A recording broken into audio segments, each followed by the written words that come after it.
इस मामले को जिंदा रखना है। देखिए, एक तरफ आरोप मत लगाइए, वो अपने आप को सेकुलर क्यों न कहते हो, अगर वो इस इशू को बार बार कुरेदते हैं, मत बोला मेरा तो कार्यक्रम था नहीं, इसलिए हम लोग इस चक्कर को बिल्कुल चलाना ही नहीं चाहते। संविधान में संवैधानिक राइट्स इक्वल है, सबके लिए समान अधिकार है, इसलिए यहाँ कोई बड़ा और कोई छोटा नहीं है। आप नेशनल इंडिया न्यूज़ देख रहे हैं मैं हूं आपके साथ सादान खान। जिस तरीके से लगातार राम मंदिर का भूमि पूजन हुआ, उसको देखते हुए सरगर्मी अभी भी लगातार बढ़ती जा रही है। आरोप प्रत्यारोप, लोग एक दूसरे पे आरोप लगातार लगा रहे हैं। इसी कड़ी में हमारे साथ AIUM के राष्ट्रीय प्रवक्ता वो हाफिज़ गुलाम सरवर मौजूद हैं, जिनसे जानने की कोशिश करेंगे। सर, बहुत बहुत स्वागत है आपका। शुक्रिया आपको। शुक्रिया। क्या कहेंगे आप, जिस तरीके से संतों ने भी साफ तौर पर मना किया था कि अभी भूमि पूजन ना किया जाए राम मंदिर का, लेकिन उसके बाद भी भूमि पूजन हुआ, आपको नहीं लगता कहीं ना कहीं बिहार का एक चुनावी मुद्दा हो सकता है? नहीं, ये तो पूरी लड़ाई पॉलिटिकल थी, इस पर अब बोलने का तो मसला रहा नहीं। हम लोग चाहते हैं कि इस पर गुफ्तगू ही अब बंद हो जाए मुल्क में, ताकि जो सियासी फ़ायदा अगर लेने का एजेंडा जिनका है तो वो उसमें बहुत ज़्यादा कामयाब ना हो। जिस तरह से निर्माण मतलब शिलान्यास कार्यक्रम के बाद भी ये जो लगातार अटैक टू अटैक चल रहा है, तो कहीं ऐसा एजेंडा तो नहीं है कि इस मामले को ज़िंदा रखना है। देखिए, एक तरफ आरोप मत लगाइए। आप भारतीय जनता पार्टी पर अगर आरोप लगाते हैं कि उसने इसका राजनीतिक लाभ लिया, तो वो तो मामला अंजाम तक पहुंच गया था। अब जो लोग डेली बयान दे रहे हैं, क्या वो चाहते हैं कि इस इशू को जिंदा रखा जाए?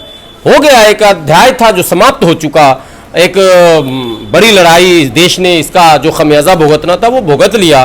अब वो शिलान्यास हो चुका है, सुप्रीम कोर्ट के आदेश से हुआ है, अब अपना निर्माण होगा। बड़े जो लोग राम भक्त हैं उनको हम लोगों ने बधाई भी दे दी है, और फिर अगर आप कहते हैं फिर मैं बधाई दे रहा हूं, मगर इस अध्याय को समाप्त किया जाना चाहिए। जो भी पॉलिटिकल लोग, चाहे वो अपने आप को सेकुलर क्यों न कहते हो, अगर वो इस इशू को बार बार कुरेदते हैं और बार बार वो ये कहते हैं कि ऐसा हो गया वैसा हो गया, प्रधानमंत्री को नहीं जाना, ये सब पहले की बात थी। अब जब हो चुका तो इसको खत्म कीजिए।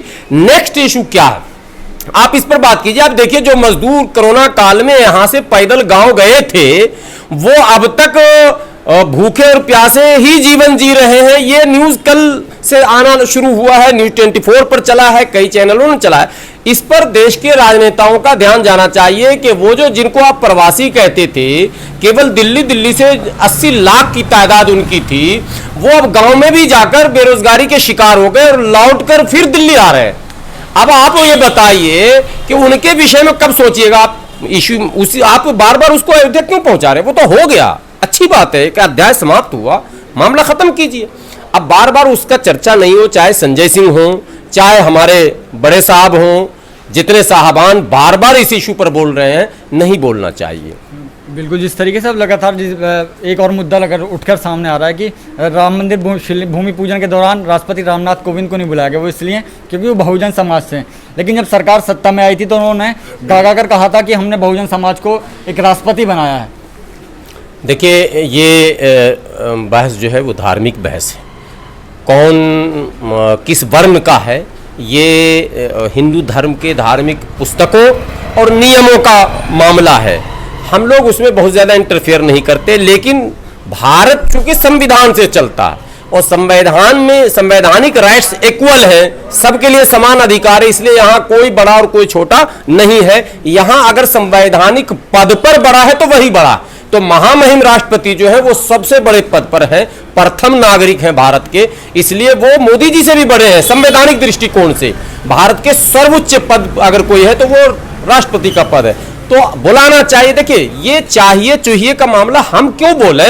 ये तो जो ट्रस्ट बनी, जिसने निमंत्रण दिया, जिसने दावत दिया, उनसे पूछिए जाकर कि उन्होंने क्यों नहीं बुलाया, राष्ट्रपति महामहिम को क्यों नहीं बुलाया, या और बहुत सारे लोग थे जिनको जाना चाहिए, नहीं बुलाया मत बुलाया, मेरा तो कार्यक्रम था नहीं, इसलिए हम लोग इस चक्कर को बिल्कुल चलाना ही नहीं चाहते।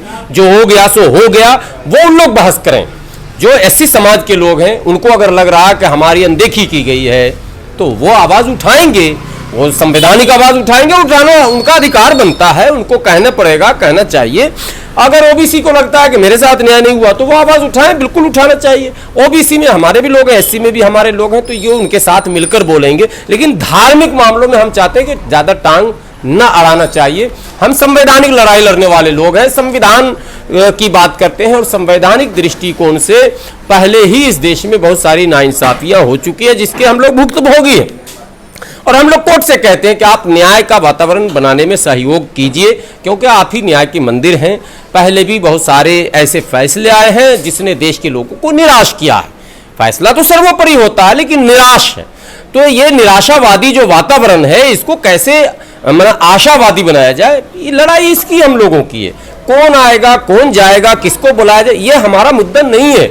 मंदिर कितने दिन में कंप्लीट होगा ये मेरा मुद्दा नहीं है ना भाई। वो तो जो ट्रस्ट है वो बनाएगा, वो अब 10 साल में तैयार करे, 2 साल में तैयार करे।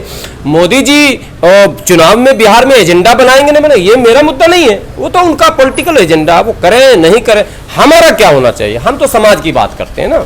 हम बात करते हैं समाज को एक सही दिशा कैसे मिले, एक लोकतांत्रिक व्यवस्था, एक संवैधानिक व्यवस्था कैसे कायम हो देश में, हम लोग इसकी लड़ाई लड़ते हैं। कौन पार्टी क्या करेगी वो पार्टी समझे, उसका अपना एजेंडा है, उसके लीडर हैं, उसके वक्ता प्रवक्ता हैं, वो अपना लाभ और हानि देखकर अपना प्रोग्राम बनाते हैं तो बनाए।